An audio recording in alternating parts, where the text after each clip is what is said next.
Don't give up on your internet issues without trying these 5 simple steps. So, you've got internet but nothing's loading? What gives?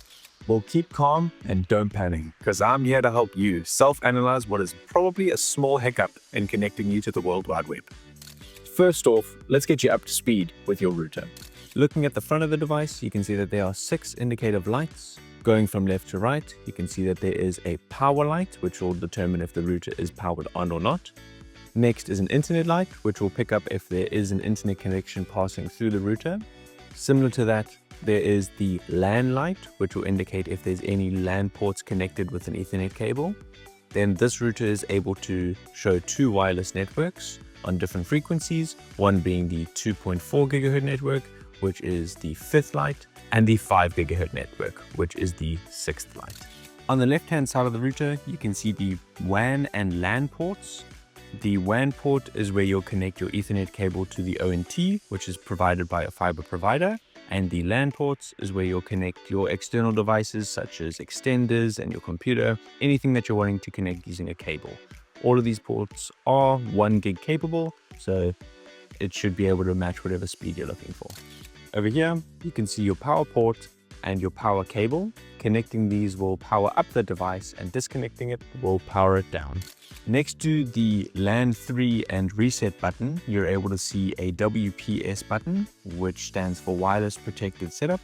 Clicking the switch will allow you to connect to the router's wireless network without using a manually entered password.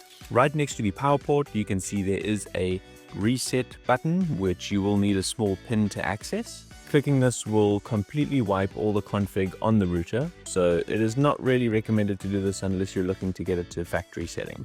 Now that you're familiar with our standard Cuddy router, let's go through some tests we can do if your internet isn't working correctly. Step 1, try rebooting your ONT as well as your router by disconnecting the power cable and connecting it back in.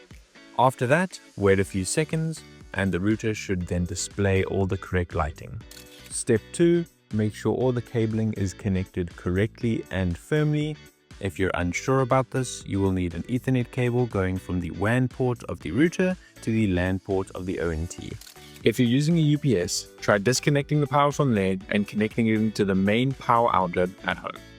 Step 4, look at the front of the router and see if there are any abnormal lights that are displaying or any lights that are turned off. For our router's case, it displays a blue light if it is working and no light if it is not. So if you see no lights at all, the router is likely powered off. However, if you see blue lights on the router and the internet light, the second light is not powered on, the router is not connected. If your issue still isn't resolved, please make sure to contact our 24/7 support team so that our team of experts can help you get your internet connection back up and running. For more tips, stay tuned to our channels and give us a like and a follow.